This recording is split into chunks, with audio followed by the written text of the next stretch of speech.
Hey guys, Brandon here with Exotic Diecast, finally bringing you guys the review on the recent addition to the collection. That is this TSM McLaren P1.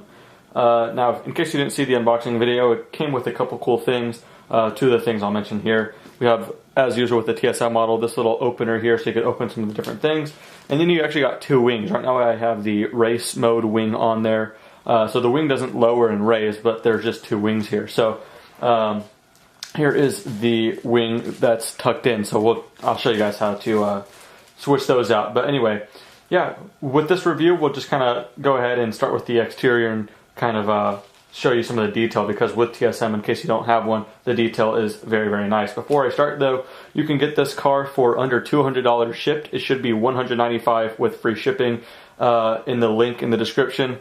It is at, what is it? It's exoticdiecastauto.com. Again, link in the description to where you guys can get this. And it's $195 free shipping if you use this code. So plug that code in there when you're checking out and it should be $195 shipped, which is the cheapest I found so far. But anyway, on with the review. I'll go ahead and start out with all the opening features. So again, or movable features. We're going to go with the wing here. So it came with this bag here, so we could just go ahead and remove that. So I put the race wing on there, but we could just go ahead and kind of wiggle it out there a little bit, and then this will just drop right on in, and then you have the wing tucked down. But it is a P1, so I personally like to have the raised wing, so it has these little pins here, very easy. You just kind of line it up, and when it feels snug in there, it kind of sits down a little lower, and then it's in, and it's in pretty good too. So yeah, that's one really, really cool feature. With the front here, we don't really need this tool for the doors and the front trunk, but opening this front trunk, very, very cool. All the carbon fiber detail there, the different paints there. It looks like some kind of, I don't know if that's like a emergency handle or something like that, but that red painted thing. But all the carbon fiber just looks super, super cool. And then the doors as well. Good detail on the doors as far as the carbon fiber side sills, but you can just go ahead and open it up, and then it feels very good when it does open it. You'll kind of hear like a click sound, and then the doors are up there. And then also, this is when you need this tool, is on these little flaps up here, where on the real car you would be charging it. I'll go ahead and put the doors down so you can possibly see it better, but you can go ahead and get this tool and raise these flaps a little bit, so that's pretty cool. We'll just raise, there we go, those two right there. And then again, doors open, and when they're all the way open, kind of clicks into place. So very, very good detail on the car itself. So we'll just go ahead and put all the moving parts down. So yeah, I really like model cars. Like, you know, I have some in my collection that don't move, but that's okay because they just look really good on display. But it's always nice when a very well detailed model has a lot of opening features. So that would be the movable wing, or like the replaceable wing, two of these flaps, two doors in the front trunk. Very, very cool. Let's go ahead and just start with the exterior though on the outside here.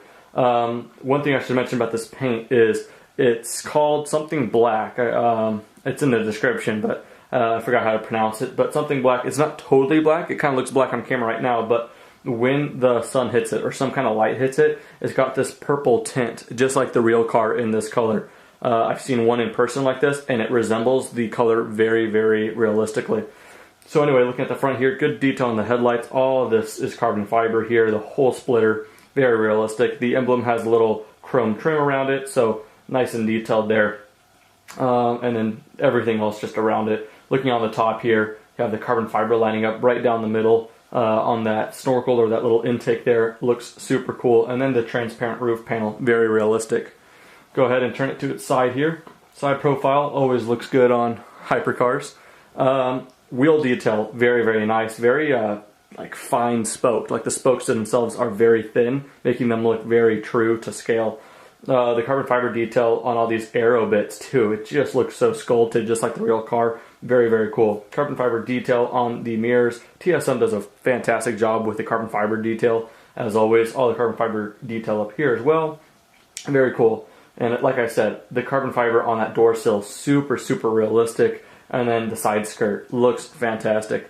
And then looking at the disc here, the disc is non-ported. It's just a normal brake disc, no ventilated or anything like that. So just like the real P1, it's actually the only car of the three hypercars that does not have slotted brake disc or rotors. And they do rotate through the brake calipers, so it's nice and realistic. carbon fiber detail in the center wheel cap, and then the very reflective silver brake caliper. Very nice and realistic. That goes for both the front and rear tires and wheels. Very cool.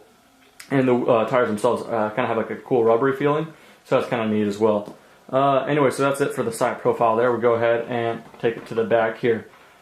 Very, very nice as well. All the carbon fiber detail here, this kind of aluminum look on the exhaust and right below the exhaust. This whole diffuser, very nice and sculpted like the real car, and all carbon fiber. Hopefully the close-ups there will do it justice, but yeah, very cool. And then all of this, just like the real car, all mesh. That's not like one piece to look like mesh. It is actually ported mesh, so very, very nice to see. Removing the spoiler here. These struts look so, so cool and detailed, so that's very, very nice to see. But anyway, and then right over the engine bay here, all that lined up right down the center carbon fiber. Very nice to see. And then the aluminum look, which actually feels like real metal, I believe it is, around the McLaren logo. And then P1 logo right through the glass. Very, very nice. Now we're going to go ahead and take a look at the interior here. I'll go ahead and open the doors once again. And again, if I haven't stressed it enough, the doors feel so good in quality. But anyway, looking at the interior, kind of a matte feeling on the seats, kind of cool. Left-hand drive, just like all the P1s, nice and realistic. Carbon fiber on the steering wheel itself, very nice. All the buttons and everything, the gauges, the pedals down there. You have gas, brake, and the dead pedal, the mats and everything. It's a very simple interior, just like the real car. And if you look at, hopefully the close-up will be able to show this, but there is like a navigation screen on there with a map. So it looks very cool and realistic. You kind of have the rev tachometer as well, all the carbon fiber, like I said. And then you have the blue and red button on the steering wheel for DRS and ERS. So that's very, very cool. On the passenger side here, very simple as well. But yeah, all the floating kind of carbon fiber look and everything like that. And the vents, so, so detailed. And for the price, for under $200 to get this P1, that's not bad at all, as you guys know. And that's one thing I did say when or people were telling me when I put pictures of this on my Instagram, Exotic Diecast. People were saying why I didn't get the auto art, and for the biggest reason being that I didn't really like the color options on auto arts. I saw some matte white with blue, which is kind of cool, but I just like more simple colors. And so this was my favorite spec, and honestly, the detail is really no better or worse. It's pretty much just auto art quality, and I could speak for that because I have some other auto arts. But anyway, if you're in the market for a P1, this is my personal favorite. So yeah, again, link in the description to where you guys can buy this one. It's a very, very cool model. Anyway, that does it for this video. Thank you guys for watching, and have a great day.